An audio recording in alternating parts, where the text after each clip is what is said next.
Genesis chapter 1, the creation. In the beginning, God created the heavens and the earth. The earth was formless and void. Darkness was over the surface of the deep, and the Spirit of God was moving over the surface of the water. God said, "Let there be light," and there was light. God saw that the light was good, and God separated the light from the darkness. God called the light day, and the darkness he called night. So the evening and the morning were the first day. Then God said, "Let there be an expanse in the midst of the waters, and let it separate the waters from the waters." So God made the expanse and separated the waters which were under the expanse from the waters which were above the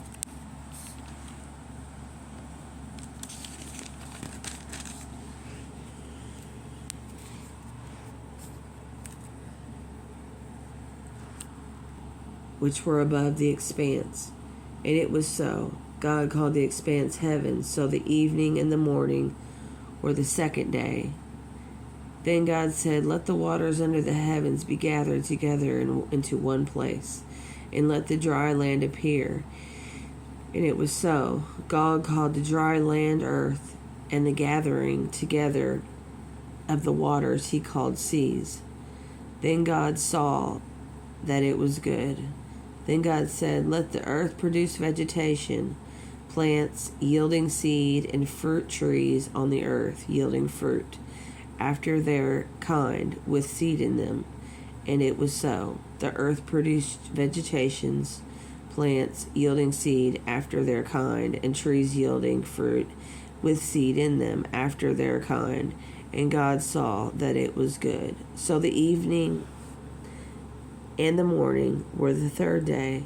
And God said, "Let there be light in the expanse of the heavens to separate the day from the night, and let be signs to indicate seasons and days and years. Let them be lights in the expanse of the heavens to give light on the earth." And it was so. God made two great lights, the greater light to rule the day, and the lesser light to rule the night. He made the stars also. God set them in the expanse of the heavens to give light on earth. No rule over the day and over the night, and to divide the light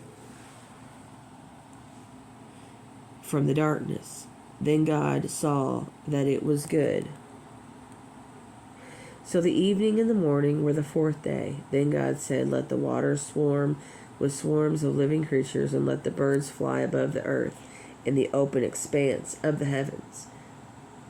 So God created great sea creatures and every living thing that moves, with which the waters swarm according to their kind, and every winged bird according to its own or its kind. And God saw that it was good. And then God blessed them, saying, "Be fruitful and multiply, and fill the waters and the seas, and let the birds multiply on the earth." So the evening and the morning were the fifth day. Then God said, "Let the earth bring forth living creatures according to their kinds, livestock and creeping things, and beasts of the earth according to their kinds." And it was so. So God made the beasts of the earth according to their kind, and the livestock according to their kind, and everything that creeps on the earth according to its kind.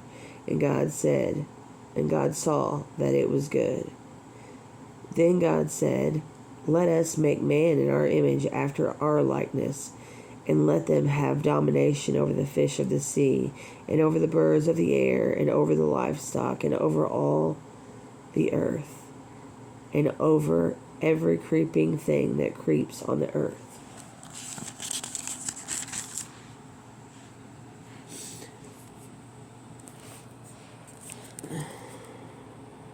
So God created man in his own image.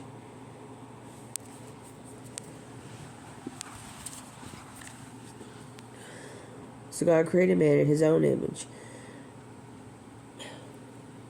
In the image of God, he created him. Male and female, he created them.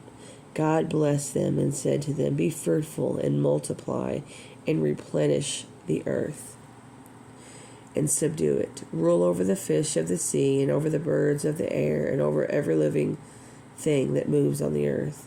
Then God said, "See, I have given you every plant yielding seed which is on the face of all the earth, and every tree which has fruit yielding seed. It shall be food for you. To every beast of the earth, and to every bird of the air, and to everything that creeps on the earth, which has the breath of life in it, I have given every green plant for food." And it was so. God saw everything that he had made, and indeed it was very good. So the evening and the morning were the sixth day. So the heavens and the earth and all their hosts were finished. On the seventh day God completed his work which he had done. And he rested on the seventh day from all his work which he had done. Then God blessed the seventh day and made it holy, because on it he had rested from all his work which he had created and made. Adam and Eve. Chapter 2, verse 4. This is the account of heavens and the earth when they were created. In the day that the Lord God made the earth and the heavens, no shrub of the yield was yet on the earth, and no plant of the field had yet sprouted. For the Lord God had not caused it to rain on the earth, and there was no man to cultivate the ground. But a mist arose from the earth, and watered the whole surface of the ground. Then the Lord God formed man from dust of the ground, and breathed into his nostrils the breath of life, and man became a living being. The Lord God planted a garden in the east, in Eden, and there he placed the man whom he formed. Out of the ground the Lord God made to grow every tree that is pleasant to the sight and good for food. The tree of life was also in the midst of the garden, along with the tree of knowledge of good and evil. A river flowed out of Eden to water the garden, and from there it parted and became 4 rivers. The name of the first is Fishon. It compasses the whole land of Havilah, where there is gold. The gold of the land is good. Bdellium and the onyx stone are there. The name of the second river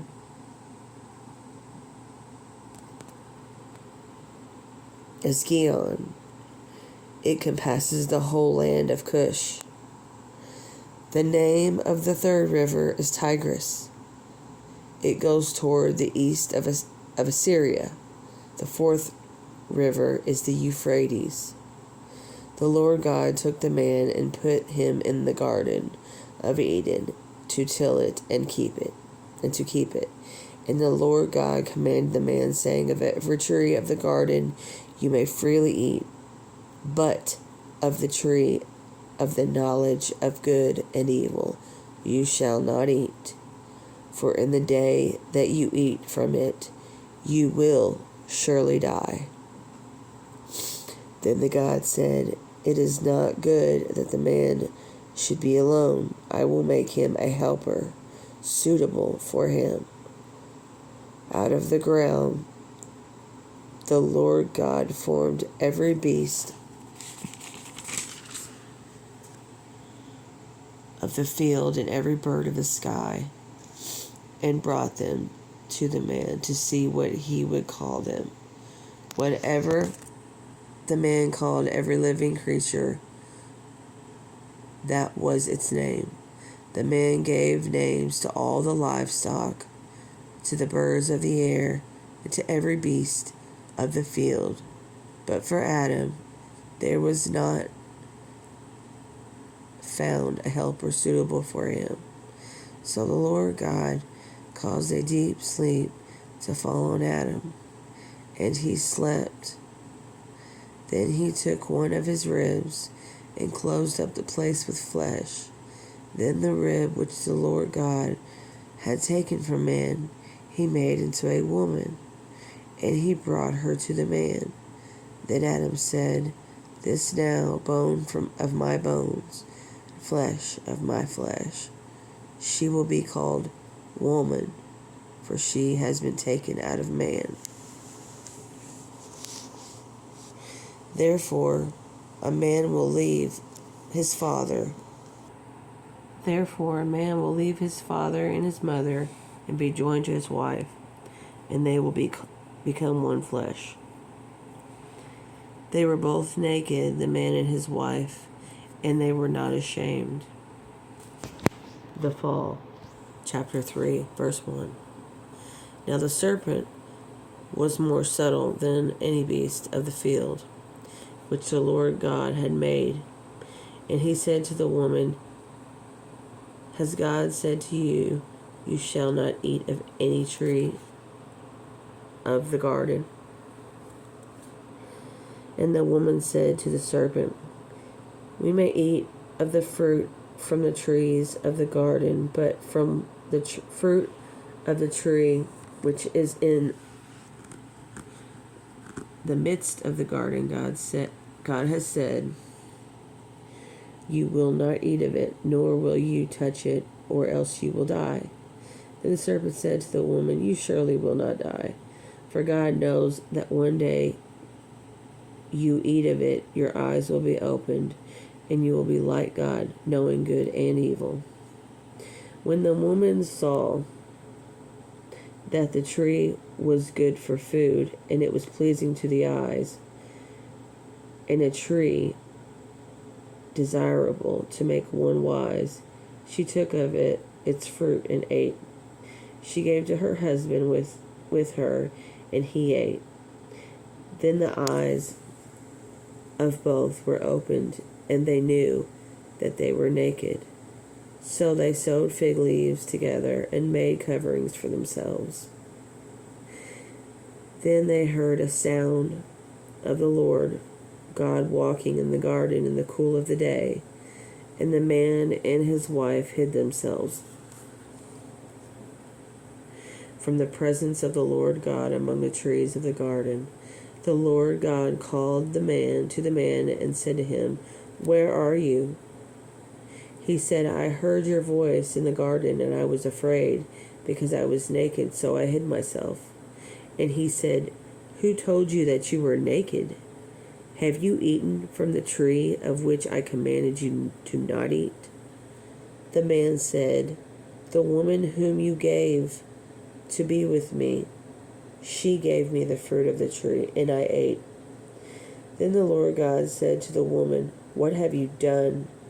And the woman said, "The serpent deceived me, and I ate." The Lord God said to the serpent, "Because you have done this, you are cursed above all livestock, and above every beast of the field. You will go on your belly, and you will eat dust all the days of your life. I will put enmity between you and the woman, and between your offspring and her offspring. He will bruise your head, and you will bruise his heel." To the woman he said, "I will greatly multiply your pain in childbirth, and in pain you will bring forth children. Your desire will be your husband, and he will rule over you." And to Adam he said, "Because you have listened to the voice of your wife, and have eaten from the tree about which I commanded you, saying, you shall not eat of it. Cursed is the ground on account of you. In hard labor you will eat of it all of the days of your life. Thorns and thistles it will bring forth for you, and you will eat the plants of the field.